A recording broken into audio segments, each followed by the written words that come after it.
na we prepare the moten ye di nchiremu eba minority leader Alexander Afenyomakin enso dia to just say Bernard here for ya wo ye chairman my appointment committee ne tutuye bi ne ne ma bi wo no ma nani nso Mampani John Dramani Mahama ana wo KaseÄ na wo srese wo manga na ade bia Gambia manu afimpinu aninum 2005 yekum wonu ya no mpanifo mwa na atentene ni ntumi enkoso domukuma na kasa biomo ma shebre dia toso ese mampani John Dramani Mahama ene na ba mu mpanifo ni ndisi achitafo mo nam eye miamia hodo ya rukade na nkasa o mo nchehye ye bia na o mo de bu aban adwuma na o mbetwe mo ho afiri panifo ya wonum ehwe konfa no ti abanchacha ya sabia eye ni siesie adwumadie no eso o kire se ne fan ye dikan ne ekosi broni kan first face no nyame atom onmawie ya KaseÄ opomso beba bibia no hairdresser bi ewo wasateku ya no western region ana to ya mantamu wa hwie nsuohye aguni nua wanya mfie dunum anim ama efri na fuso na anim ankasa ne boso enyina aworo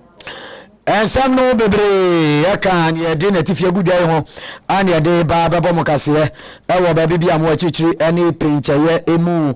na said ye dia tuma ni Promise Radio 102.7 afei Promise Television so ana yeso mo anwumre ete efri yani ayatra se na anwumre yegu KaseÄ no asaw yaso mo Wofa Atta fempo ni mitimi ni minu abia Maame efia nyako papa bi ne kanfo bosha ba electrical se dia mawo ese electricals woni ya mahuduro nyina kan ye bia wo pa bia ya chandelier light, corner light, gate light, ceiling light, just a light bia obenya bi e wo bosha ba electricals LED light and a LED floodlight ni nyina obenya bi CCTV cables ne cameras no obenya bi wo bosha ba electricals aso ye ato na eba no akade ne ne mekeka bom e makania so cables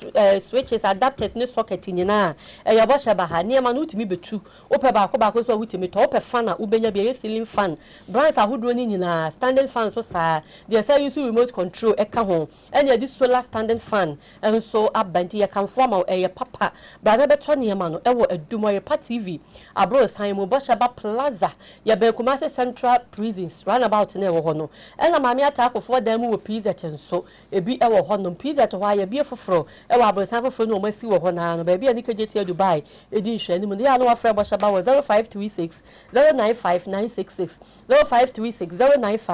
095966 sanso ene ya kan for 3p garlic mixture e dia mawo 3p garlic mixture e ya du papa e ya garlic emu ahode ne ya twetwe e de aye enu ti ya wo huru ni padua mu ye pantiri no e wo huru mu prapra mu ma moja ti media free sane paye enti woni mabre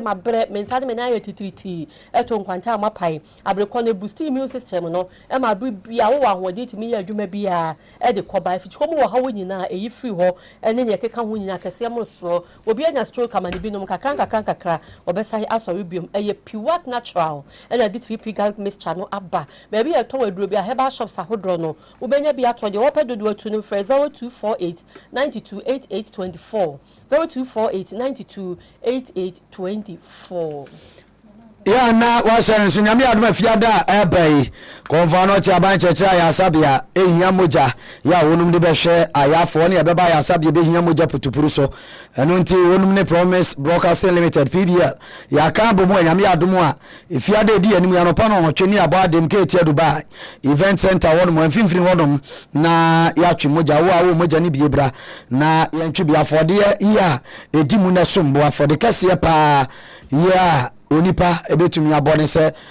wodi boja ye atoye frise afode kuni ya edi mu nyankropon oboma adasa nyina ye moja afode ye no bo ye nti se onso obetu moja na ye de junu bi nkwa ya afode KaseÄ pa ya nyankropon ani so ya obeshira wo woni a esi won sere so anase onuma so asene pa fa ho kadodo no ye Balm of Gilead Clinic and Diagnostic Services na afi adokotafo kukudama odwo so ba babuama jumadi etimi akoso ni anese fo ado Grace Phyto Clinic ewo asie bia wo boa General V Catering Services onso aduane papa ne fie ni onom onum nyina so asene na yede ebronto on ye ba betwe moja no da no ja be ma General V aduane de na wadi amamu ayedu na Grace Fight to fonso aba no mso apom din sem mo matimi abo antibra na yentwe moja ne bi enyi yenuanom enkwa person so ba ebe so asem dia 0545 609877 0545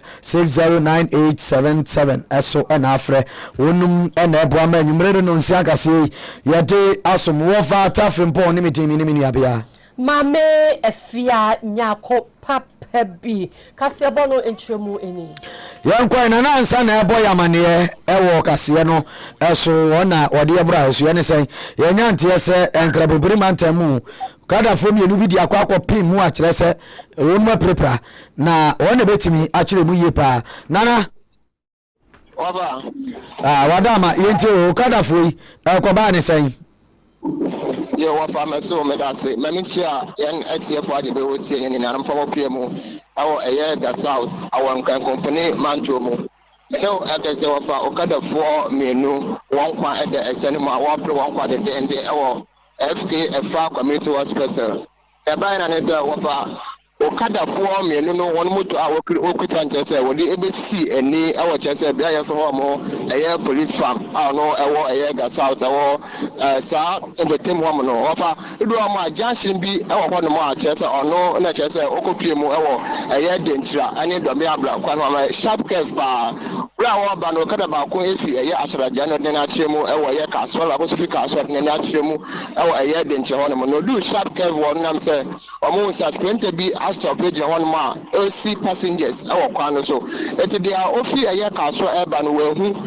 na the confidence anu so ba kaso no so wehu so oyi afa yes sprinter no na chese we be see eni a ona so me no ka say one moto ni na asaya ofi eye okada no so etihwe kwano so lucky say na mo she helmet ntino omuti de ho anka na mo hwam omunsa ba ko semi na ebubu ba ko say na nyina ebubu a wapeje no kokko pie mo we FK Efa Community Hospital me no ka say omoja ehwe won to fa asama esi e wo eye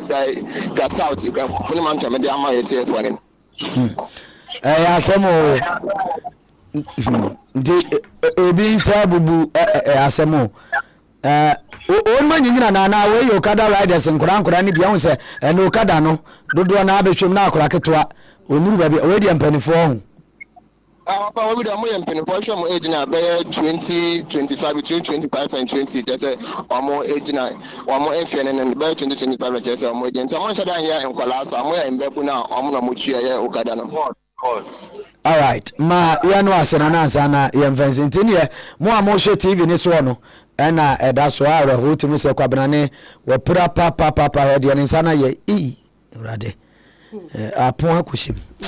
yonko ye ne mafia ya to KaseÄ bono so edi amamo na ye be ka ya memene da no wo bo ase Anglo da Shante wo mo ya adim ensensam ye sorry wo hono mo se o manfo bi aboy roma che so mo ankasa afro mo fenso akwuru hono ma enam so ma sojafo ye bambofo no mo de boy ani ewi akire no ensensam bebre nipa bi prai ebi so hwe wo mo nkwa ene ne keka ho a se prepare mane ya yensa aka ne se nipa nkono e na ahwe wo mo nkwa ewo ma afoforo bi prepare e da ya sabia na se de ho nsamtie no omo de bi mu kogu ya sabia e ma emu nan kra de empanifo ka wachi efi oboase aba ya sabia ho so mo ma konfa no che teaching hospital no mo ba ye no emu nan asa behwe wo mo nkwa ebiem na echi asama aba ne sa Asante mantam so afo ya boni din no oti apatema ya Asante regional minister designate Dr. Frank Amwakohene wakonsa hwe wo abusuafo o made hye afiri mu ne o mo prepare no ho akohwe wo wie ye no ya wo ne nsantwofo di nkomo ne wo chemu sa ban ya ye krado ya na famu die ese wo beboa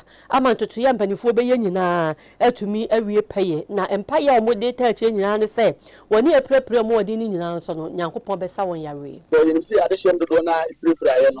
no mo konfa no che nti ye ko ye dodo na yi wo mo aka 4 ana wo ha omo mu dodo na wo ha omo injury no ebeteki time kaka nti ene doctors a ehwe wo no edekita omo give you the best of care looking at the circumstances in the situation okay president so edikama assurance with the white people and say ba omo ebe osino makatua na ho or make provision said the bear you bet me enya bibi ebetimi the IS and training now that notwithstanding many original chairman by no so yama contribution kakra ya dey ma hospital ne omo aye affected said the bear in case any money how be over I was say take care of her they will be able to take care of that the real na ya was yaba oboase hana asem yaba en so in fact area was because see emfa ho ne dia koso nipa de ofiri mu a are nti yaba ye no na edika ebe ma busuafo a mo adehye atofo me mama yakọ yaba no so ye we makọkọhwe ya adehye atofo ebi o ha ne ntimi identify o but the phone to me identify me yaba ye na hemfo wa ene manfo ne penfo de da kru na na eboa ma yetimi ehu bia se de be ya at the end of the day no de betumi ama obi ansa ka de busuani na motimi aye yese de fata president Emma directive say security agencies need investigation into the process. And you know so omashase ento bia no the medical director and police commander they didn't get on pathologist nam kwa so awoba oba obehwe said the bayan krabufu no we say omutimi wie autopsy no na mutimi de madehye ko no betimi enyansa ye kin na say mama akoma no embrafo na munya resolution say ena de say mu be yim panifo no ayoma de si be di moni mo na mo di esi so na ma ye panifo enti na ye baba mahama oti assembly no ana so a wa ma assurance say ba bi e wo so he no de ye 2 year bia in terms of kwaya niema we na fa so si ye no wa ma investigation e ko so Dr. Frank Amwakohene ya wono na sese wote patema sempanifo agi ni tuma wo be ya asantema ntam so soafo ne yete no na chairman Emma Artisans Small Scale Miners Association of Ghana Kofi Adams wa chemu se areho pa titru ewuo no ya epie mu no na emu wo sre ese bibia nya adwobere sese Chumina Lobia mining. The enema ya buba rock mining and a boss for any. And think commotion by a rock mining no a bit me a bomb. No, and paying for antennas. Now, among Tababika come from mom, and for community mining. I'm a youth in the Quaco show. That's a 1 for day, and that's a 1 hour swadding. And you get to Mamma for ever for the way and so.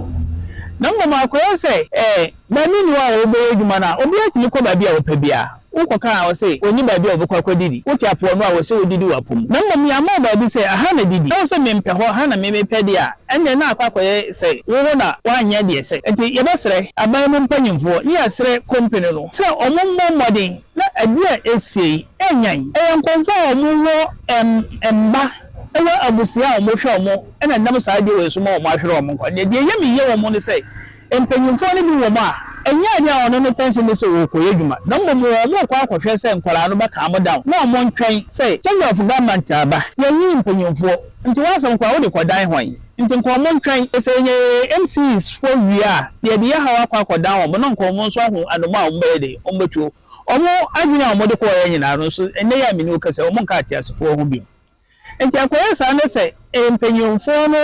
a ebi nkola na chi ana say sebi bibinya yenso ye di akira ye ka ma omo down no akonya adwini bi say unso kokora bibi betima to say na bibi ni ne yankwa ebe kwa ko ha obebre yam pensa o ma mu ne wo Kofi Adams ye chairman Ma Artisans Small Scale Miners Association of Ghana ne ete yanko yani mampani John Dramani mama na KaseƐ na desradia no de tu dwa wo kiremu se o manga na dese ya afimpinu eni num 2005 Gambia manum tutu ne ade ko so ma wonum ahwire wonum kwa ewo Gambia manu mu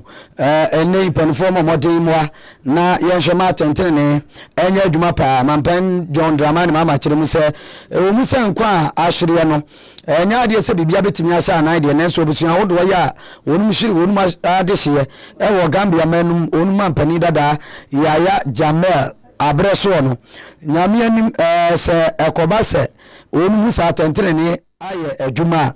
no beboa ama ene onmanya abotoe mo kakra ya ekuro ye wo onmu no ebetumi ewu kakra de ama onmanu nti wosre wiase amansan panifo adawro ma se onu nyina fo nu nyimfo ma no ntum na kwani e befa so ama atentene ne atimi akọ ete ama wonia onum ehwere wonum kwa ewo Gambia manum ya jame abreso ebimantem ade hye titiri nu o manga na ma ena edoso ewumu no tentrene enye adwuma ema emusua. I was part of the delegation that came when there was the impasse after that election. Together with Salif Johnson, President Buhari, we came and negotiated, and we are happy that Gambia's democracy has become consolidated. We've been following the processes that have occurred with regards to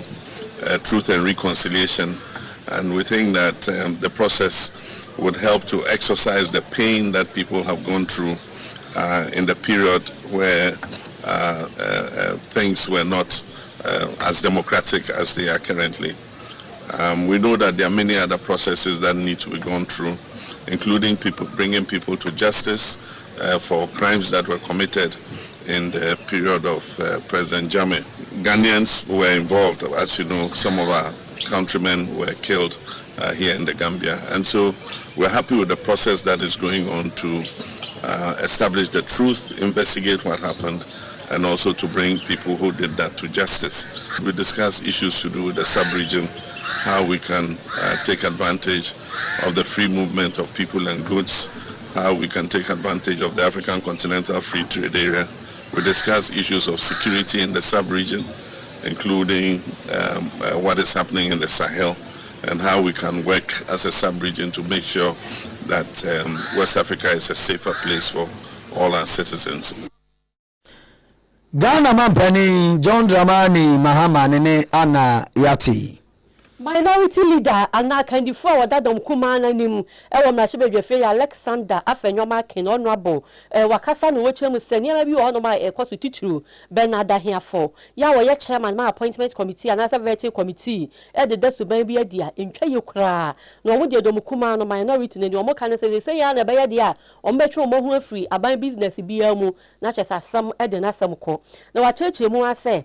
de empanimfo yes omo betena se no ma kan sem no Engineer should be Kupejai, effective executive officers, and managing directors, a one sense Emma majority no dom do no, eba yes a radio and Kenya vetting committee na some crowd boroso, and then your can went in now going to you show them and tell me once ya Nampany for so cry and yes say, or so fire bonny this one where your quantum pon near quine some so, a yet minister designate for roads and highways, honorable Kwame governs Agboja, Nanka non do. Ano pay no better na asem so enso na mtinyu ahwo na nti no na chese kobodu mienu kura bra du ba kwapa minute aduonum e9 11:54 am na omuntimenti na ase e mo yese omo siesie nsam no ene ntinyu ahwo no be 5 minutes bi ana minute num de omu ya ne se empanifo asa afra asem na omatena ase abra na dom kuma no so kura no enim ho hwe sa ne mani nyina entwa yie ekoba bibia nso na so omo tiatia wo mo ene ne tete sa se omo kasa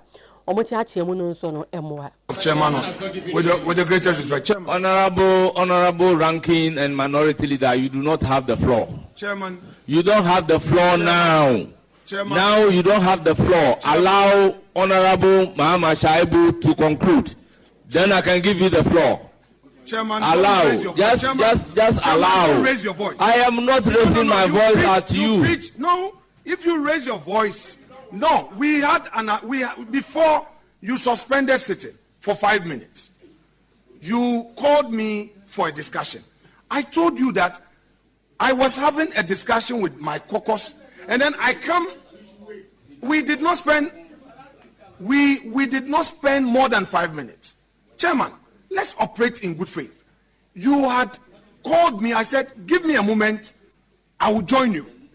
Then the next moment. You've come to start. Chairman, I want to register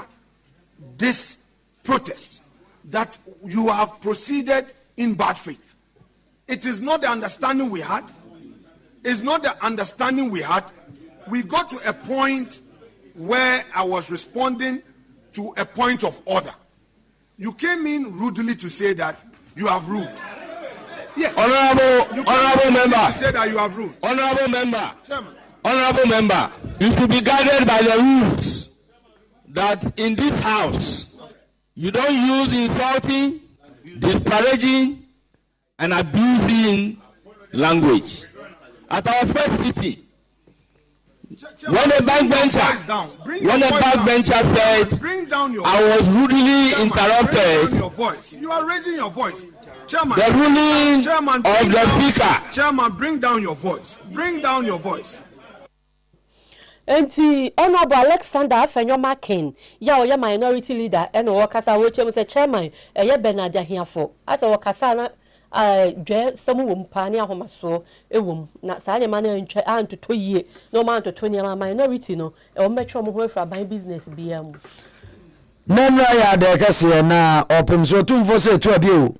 Santimera afi mu no adaye dikan kwasi daye dikan na wodi ye na no na tin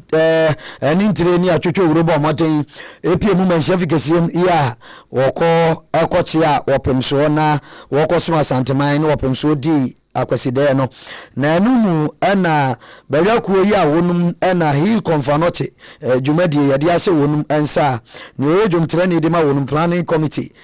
che ene owura Samia Dubuache yenia yenua nsentro ni Samia Dubuache o kesbe ana ode nsem tudwa na otirim se nyame adom adwuma yi a Santima Europe so tumfo se to abio ade se one ne dom ensa no ne fa ye dikan ne kwasi bronka no first face no o se nyame adom o ma wiate o mu sefri ho a akase Santima Europe so tumfo se to abio bebo modedi na ni onyam beba na waba abebia no na afei wo manfo nyina etumi enya emu emfaso na ni nyina emu no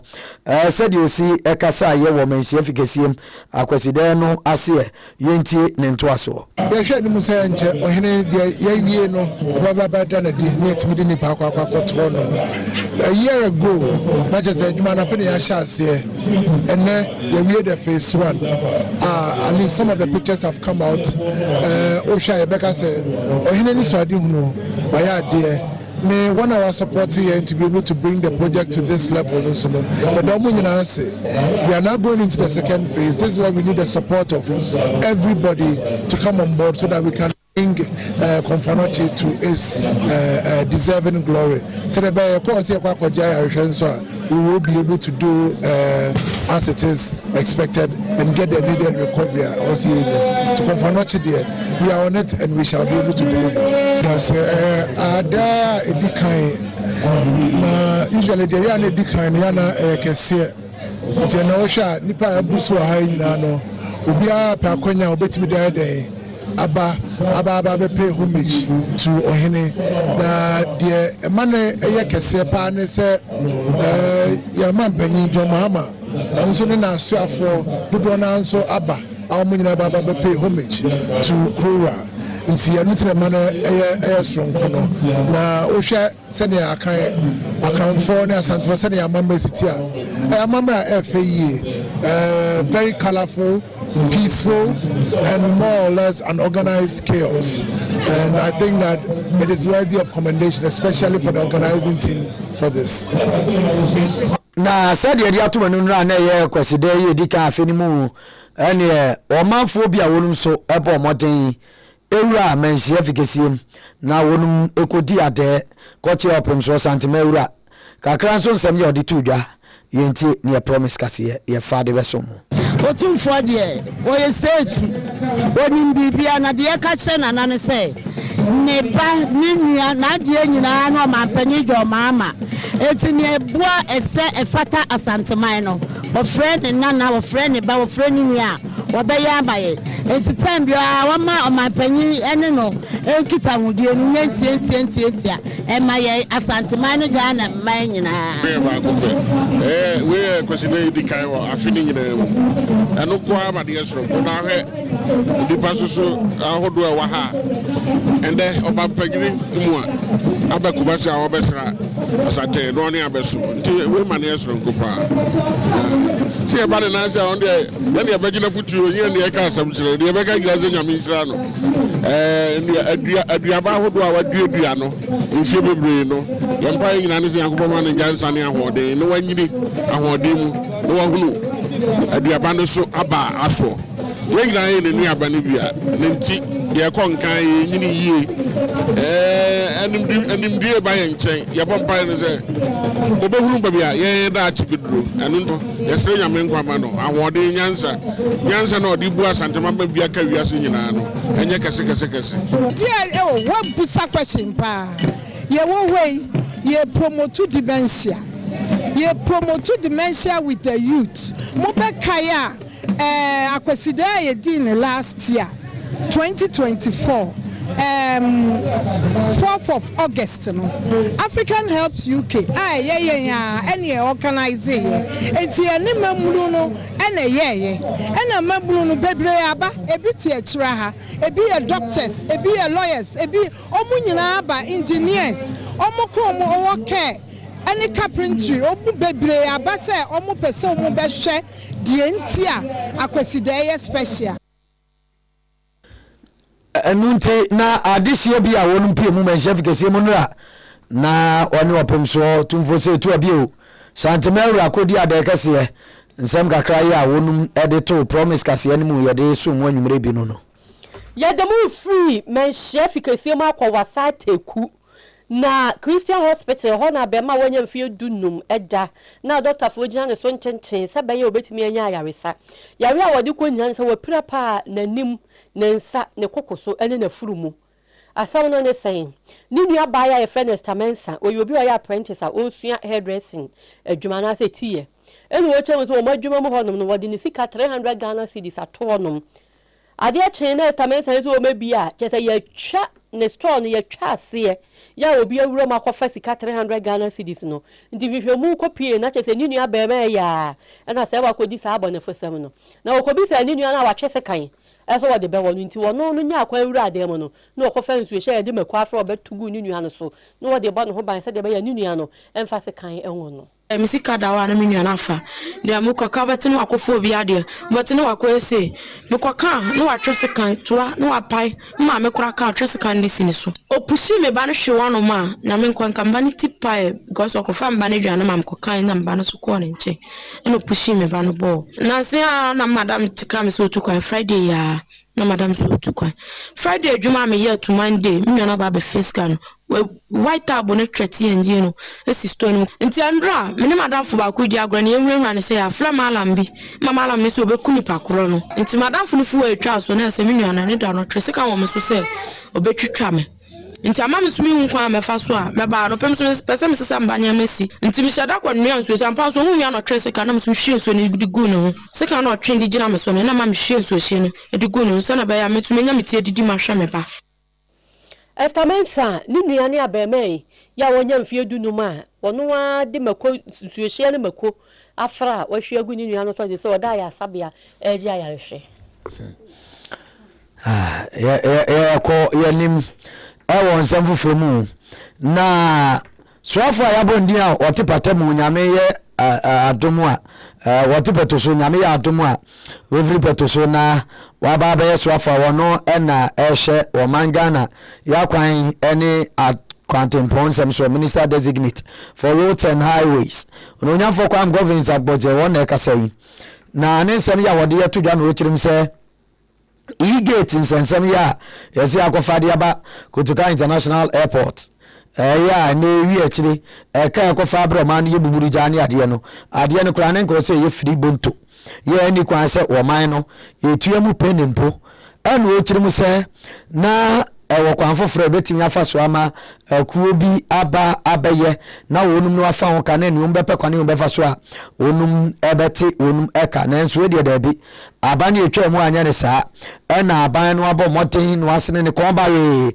na seikoto osimi dimitri muje wakwaje ka di aba besoa wo manga na ya America dollar no sabreka so se wo pepe be se wo ha aduanan so nchiri ponson 147.7 US dollars million pa ana eni enfinsia duntam seseye eda ho ya sa igeti eni ukokopiem ewo Kotoka omchirim so nde ye ne ade no ana ononyafo Kwame agbojo province wo kire se entwaye na nyame anim eye kahunu a abania o twemu no yes watam e de ababehwe wo ma no ko akire. If I were to tell you today that there is not even any contract for the e-gate, there is no contract. So what the 1.7 million they were talking about, there is no contract, and they didn't know. I'm a ranking. I have information. This is a letter signed. This is a memo from the Ministry of Finance. When I started talking, do you know what they did? This memo is dated 19th March 2024. And what is the memo saying? Submission of final proposal on the development of a national border management system. Are you aware that this project is already being implemented by Ghana Civil Aviation Authority? And the e-gate was supposed to be done for free. Why are we even supposed to pay $1 for something that we are supposed to get for free? So when they started backtracking, do you know what they did? They now went and did this memo, and the memo title I've given you. And now they said, Honorable Kennedy Nyarko and Honorable Yusuf, order. Let me read to you. They said contract value $147,765,627 million. Then they said contract duration 10 years, support and management fee 10%, support and maintenance fee 18%. I repeat, Ghana ought not pay even $1 for the so-called e-gate project. Ononya for Kwame Agbajogovins na yete nka se ode sansem no to edwa ewo parliamentary select committee no ani anase appointment committee no animu na ninyira mu no na enei wo sere abanse adawro momomoden na ompe kwane a obefa so na contract for sika wo de ema wonu mu didi wo dwuma hodo ne yi akwan ne ade ya sika keke munti wonu majaman ne mfuturo na ebo nkorofo pa yesi pebere mu ne ade ene koya akwan hodo so kokko se de mfuturo bo ne ade se aban momoden na sika ya wo so twetwa ne ade ntwetwa na akwan yonu ntiminto aso. At the transition committee, it turns out that as of today, I've not been to the ministry yet. What they presented to the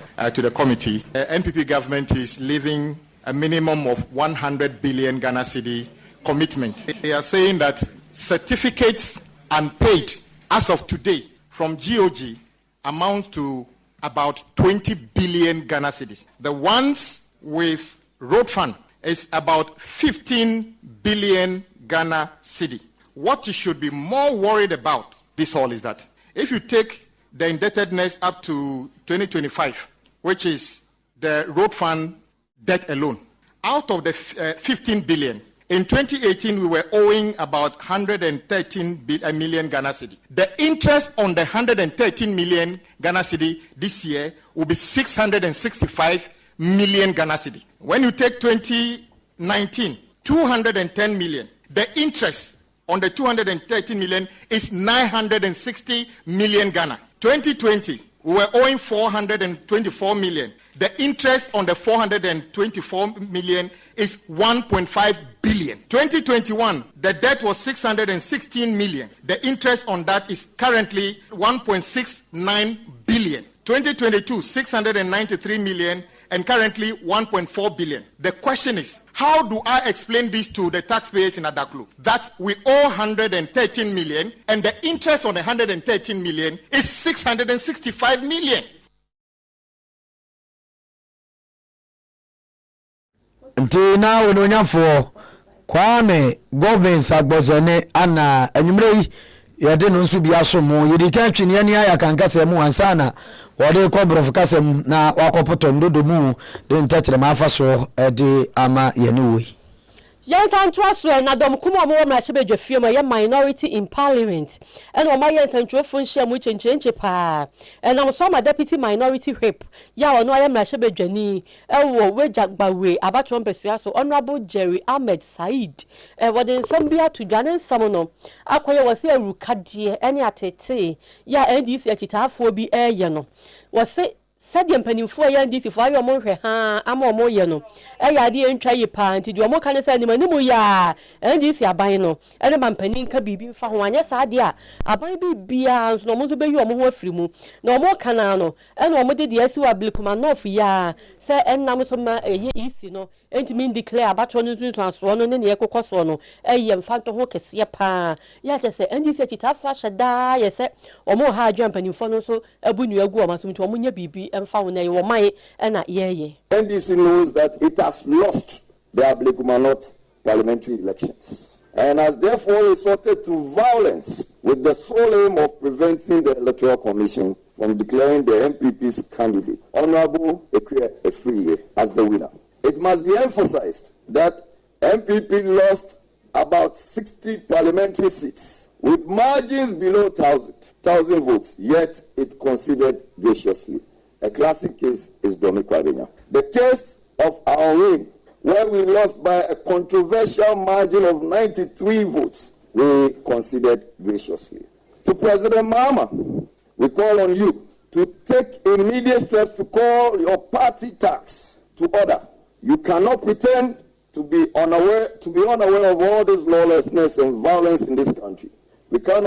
also call on the Ghana Police Service, IGP Dampari. We call on you and the entire election security task force to rise up to this occasion and enforce law and order without hesitation. The EC officials and all the stakeholders in this electoral process must be protected. They are Ghanaians just like us. We hereby serve notice that should the president, who is the commander-in-chief, fail to take steps to protect the ordinary citizens, we, the minority caucus, shall protest through lawful means and withdraw cooperation in Parliament. And we are calling on every well-meaning Ghanaian and His Excellency the President to ensure that peace prevails. Honorable Jerry Ahmed Said, wono eyo panya be de cha waje yoyoyo e wo mahye bedwafie mu no wono aye wejagbawe abato mpesua so mahye bedwani. NPP amanyuku pa na aye mobo se so maye mu anya mamu firi mu ntosini mu kositi mu man kositi hu asetina be koso ai yes na ka bibi kire nipa nyina wiase to me ne mere ni nkaso yenko yanim ni nyina ye nyina ne de bi tu ye hofo na won se fufuru mu aye to aso ame abato mbeso aso nu bra se adwani lawyer John Dako na ka se na de srade no de ode magana fo nyina se adawro ma ye momoten na yemfa bibia nto ncha aba ne yato awie yeni mandis ni MPP die ni ne Ghana ene mampani kro ya wodaya no enti obia fa ni bibia nto nchen na won fa mpa ye brane pa die mu oden ni onim tonso kanyina akura nka ne tonso mompa ye fanta mampani John Dramani Maame echi na mamu enye kama na enye krabehwe wo kirebu a senti okasa anye mampani John Maame enti ne mu momanga nenti wo se kokoba se osi wonya ndisi ni enti bia de ye busuefo o pese mampani John Maame na mamu no sabi osi buaso ne tonsuo mu na ayeyire sebenta wo se konfuboni a wotere kromu shenkom se kromu no otimbi enti wo manga nenti ma obi amompa ebone enti amampani John Dramani Maame nemum ye nyire mfa akomakro so ye muzurumi ni ye Kristo ni ye sumbe mu ni bomoden na abribia de okokoto dwani mu a bompa ye mampani John Dramani Maame se nyamba ma nimdie ni nyansa hurumu ye odi bebu o man no na oman no atumi akore ni ntisa na Ghana tefa so tesane a ye nyina mfia ho na so nso adwo ampa wase be fa adokontom yenti lawyer John Dako c'est mon cher c'est mon père de fitite pour que soit au palais à il y a des cas c'est au moins ce il y a toi il c'est que soit mon père ce soit pas c'est lui il y a un président il y a assistance John Dramani c'est un copain and you know this is what Jesus yeah but he said when you say so say Russia the several muscle, ground, yes, Mama, so acting. But we are going to feed a Kuma, it doesn't see something. The background was there. You are a 12 plus movie. Hello, I was just saying, a dear Parliament, also Parliament, Mama, said, yeah, parents, we said, in the way of better, the business was said, a young Kuma war, and shed a few, because yes, a band said the way of power share your bills. You touch in your house, you know, if you know,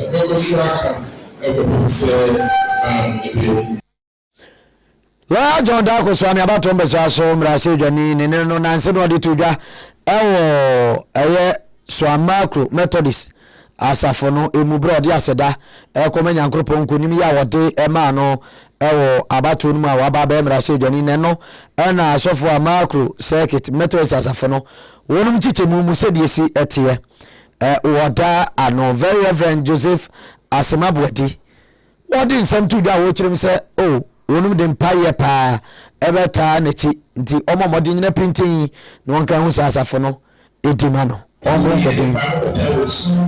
na ewe bia ayi ene beka na mai ni we asin na so I say we o kasamapo on fasilo ni yansa e ko chi do mo ewe ni ne ko Yesu Kristo ni amen.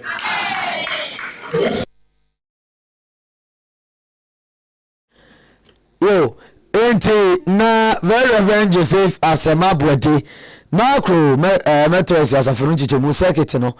so for wada no ne ana yati Ghana Private Road Transport Union GPRT mpanimfo aba bonten se dia fan wo ya tututumu no ya tomu bra huri kwosro pa mprenu bia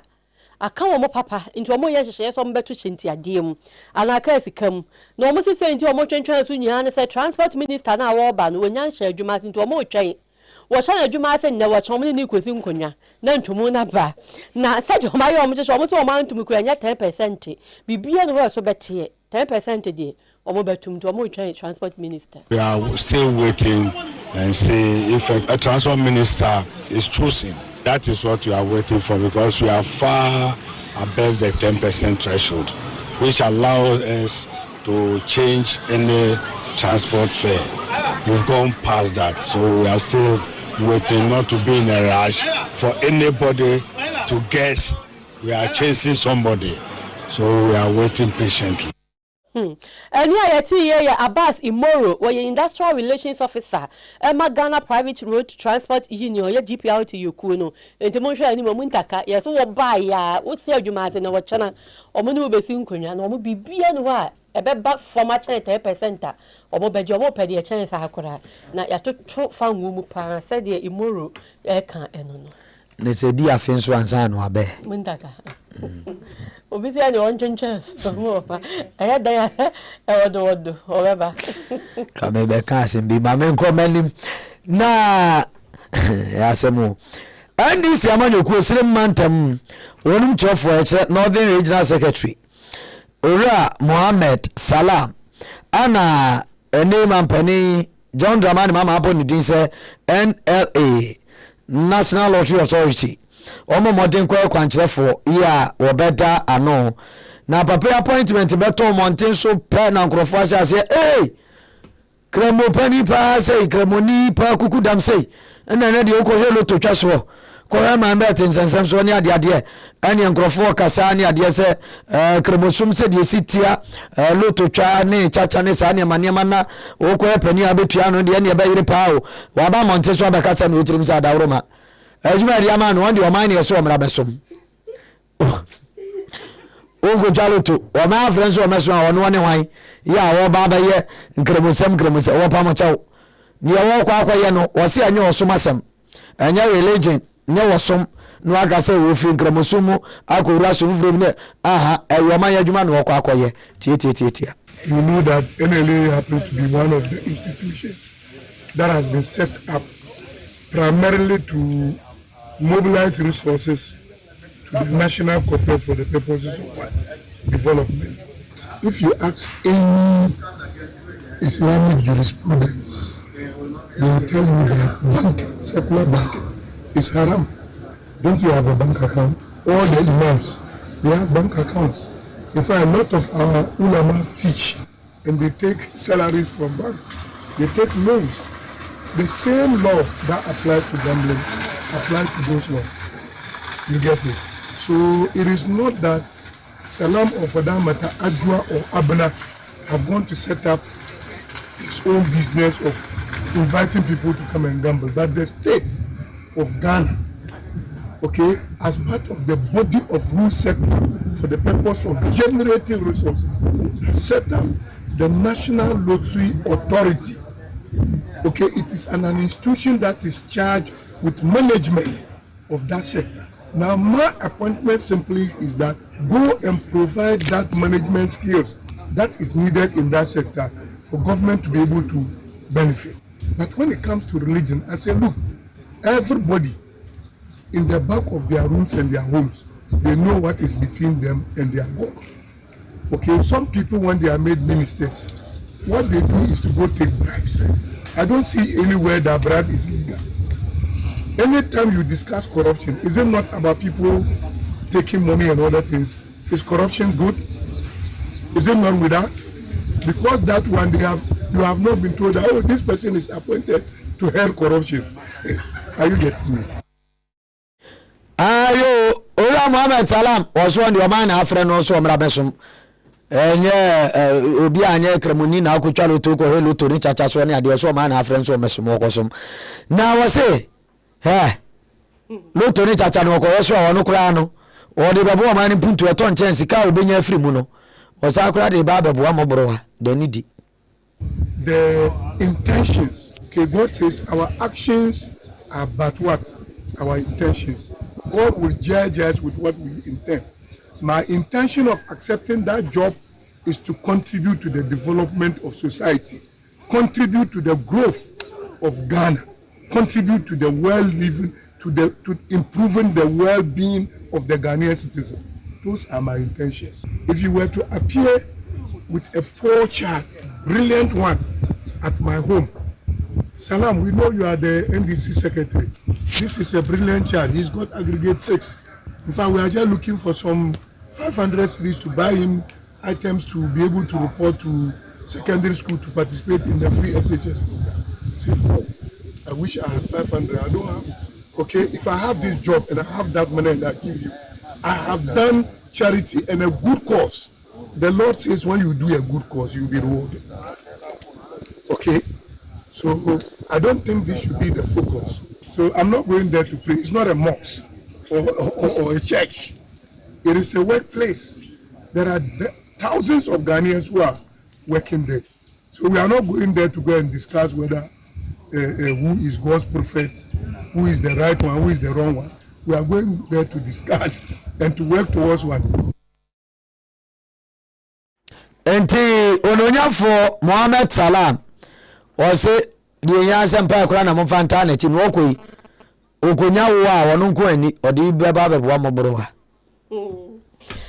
Ghana mampani John Dramani Mahama Swemu Sejata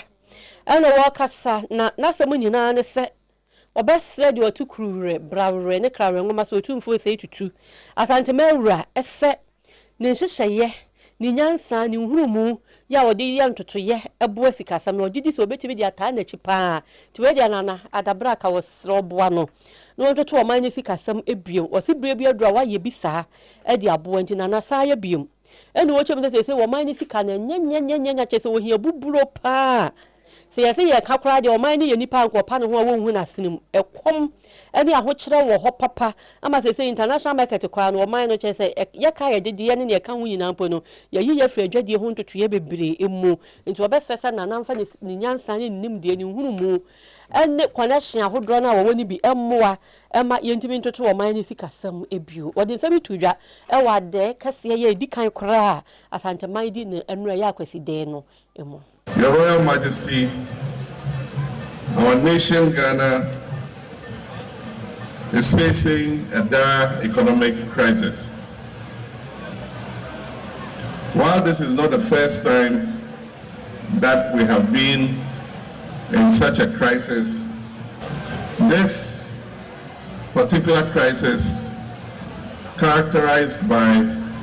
a high rate of inflation, macroeconomic instability, a depreciating currency, and above all, a debt default which has shut us out of the international credit market, is a more daunting challenge than we have ever experienced in our history. Your Royal Majesty, as President between 2013 and 2017, we faced macroeconomic instability. And I remember that at the time, some of the times we had obstacles in our way of bringing stability to our economy and restoring economic growth. I had the privilege of calling on you to use your influence and diplomacy to smoothen the path so that it could open up the path towards prosperity and progress. And at the time, anytime I called on you, you did not hesitate. And I wish to thank you for the cooperation that I enjoyed with you at that time, and to publicly acclaim and acknowledge that some of the economic progress that we achieved in that period was due to the work that you did. Your Royal Majesty, as we have inherited a difficult economic situation, I'll be calling on you again from time to time. And I know that when I call on you, you will not hesitate, so that we can work together to put our nation Ghana back on its feet. Ghana man penny John Dramani Mahama NAT. Yanko ahomane so na said ye promise KaseƐ no anwumre ya ye bo modern dwada na ne ye di nyamso mu nkomo sa na ye to aso anwumre ye sa Reverend Atta kwan danso metal sasafo no wono ena wodano na yensi awosoro mpaye ena yesua ye kinka mu sempensempensem na yesua hoade a na ene no ba bia yeduru yehwe urade mpaye no kura no enya bia asunsunsun aso ana emuduro ene sen titiri pa se ekoba ba bia oduro se wahini mra ahiye mra no kire sen wosoro na entimu yeso asase so ana se etesen se pote yankoi na sofo Atta wo moaye ode nyam sofo asumje nka onwumre enka unzo enim se oba ade adama ohun ye pa nyame adom oye nyame ase anyone ye dia to dwai ene ye hye Rebecca said the Lord's prayer yensi awosoro mpaye ena ene ye hwe na ebu asem titiri pa na ye pese ye hwe wahini mra no na Kristo Yesu sampa ya wo kire ye duru asem o kan ye na opese o kire ye nsen pote yeda awade ase ewo akwanya ode amayin na eduada fufuro bio sia na semwa ode amayin ene dia yehwe no eye awade mpaibo na fa KaseƐ wahenie emra KaseƐ onyankopon ahenie emra na de kura na ye pese ye kire ye etoa da wahenie emra no so no ema ye hunu se wahenie emra said ye etie ewo esro as it is in heaven enti se KaseÄ onyame ahenie emra ya pese ye kan nyina ne se oyo otumfo ode ne ho oyo si ade yo ndi ono ne pe ensi ewo asase a onam na dom so na ode amaye se yentina so yi eso the yesai apena yakabio ene se emaye enidaso it gives us hope emayenya edidaso say a phrase onyame ahenie emra na henie no ebetumi aba mpremprem na henie no nso betumi aye na henie a ne maya etoso mienu a ye ka ho asem no ka so Nyankopɔn ahenie mmra mpaebɔ ni mu no na de ye ka bio ene se kyerɛ sɛ onyame ɛwɔ botae bi a ɔwɔ ɛde ɛma nti saa botae no saa bɔhyɛ no a wahyɛ yɛn no yɛni da so a yɛhwɛ saa bɔhyɛ no ɛkwan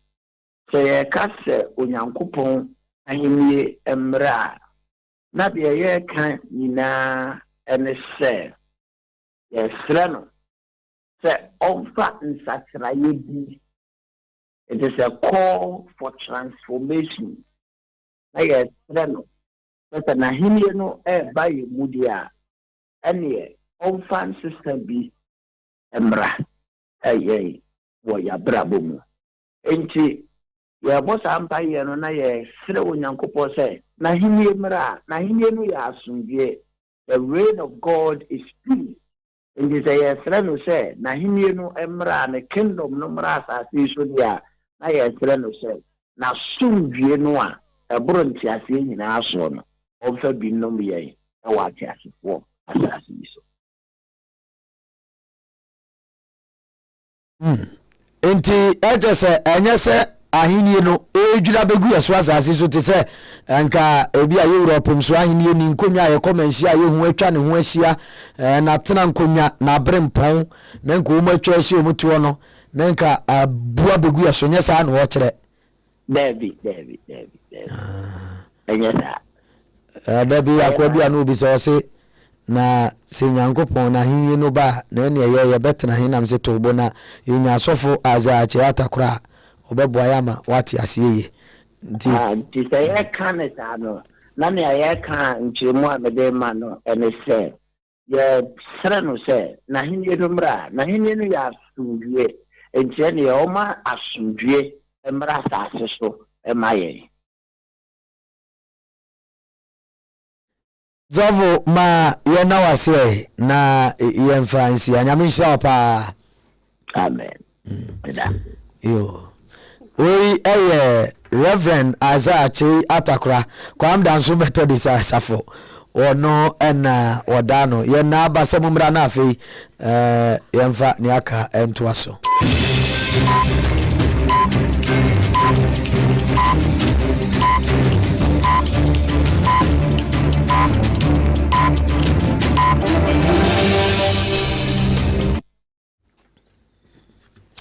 Ya kwa ya baya damase yemfa nkrofo ama hodo so ntoa so.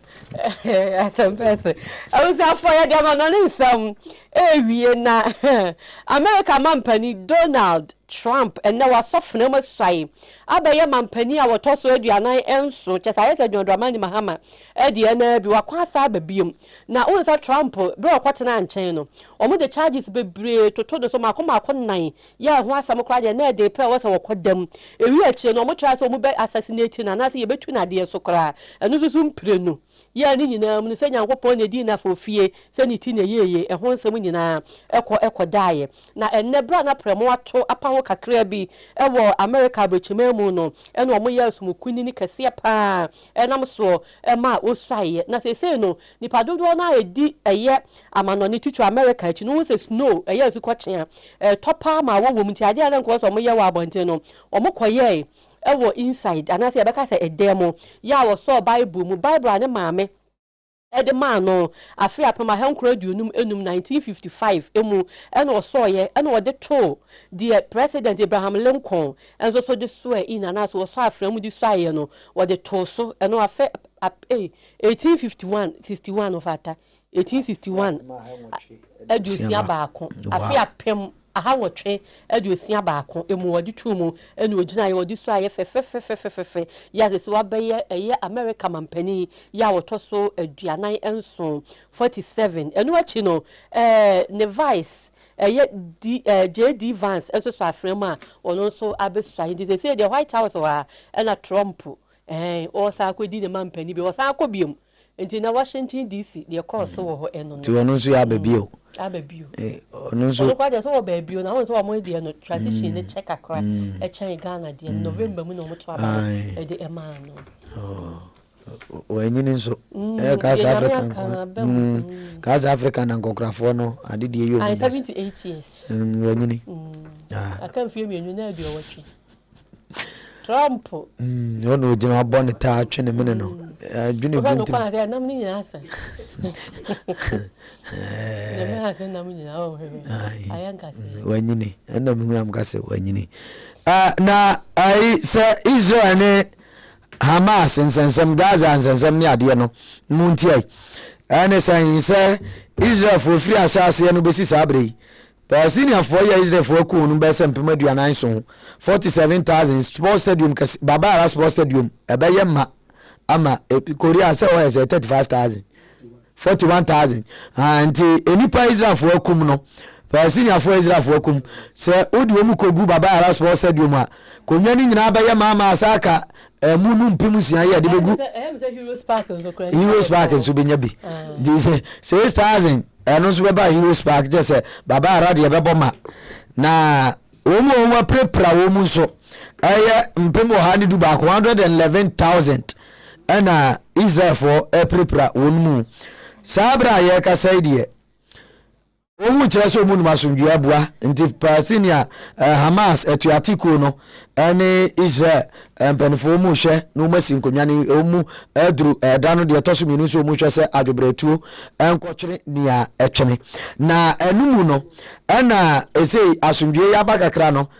Hamas fo no ejai nipa akuni ne nsabia omu Israel fo a no onu akire wonu masie ana aka obie ama Israel fo nso ejai Palestinian fo ne duafo aduokron ya no onu so achi onu magu onu mafiase na omu ye na Palestinian fo no afi no nko hwa mo mani so atete onu mani so aba onu mko ya onu Gaza anafo fam kroye umfra no Rafa eso mko hwe na tie ne asase ase a ene emu ya onu mu so ade fro se doma Israel fo ku onu mu ase asase ase anya agro nipa de okron so mu na ese onu matwe ya onu nya ntwe ye omu so twinti ana anonso anononti Hamas fo no onti eso ma mo musa so Israel so se sanum kanum de sia ba ya o mso beti enti o mgusu esi nkonwa na o ma hwe kwa asomdwe be fa so enti ne o hwa aya o makana e bakana na Israel fa bi enti no eze enye gold no mutu o mu hwehwe mu abusa for ya de KaseƐ bonasi Korea na say mu trade 10 no they say ye beto to KaseƐ mu de wan hwa ya be ko trade 50 so no Jimmy Cliff eboa no na adusi pokua o server room ho eboa o mu twa aba TV so ne Facebook no MCL and server room for ye damase mommy e wa ha Christabel upon dazi na oba pa Priscilla midi ede Maame Nyarko Pabi and I'm a bra. Wofa Atta from Paul Yadamasi ama moniti ni hwe so akoyi na kire se nwum na eto so na afei no chimpani atena se Yadamase anwumri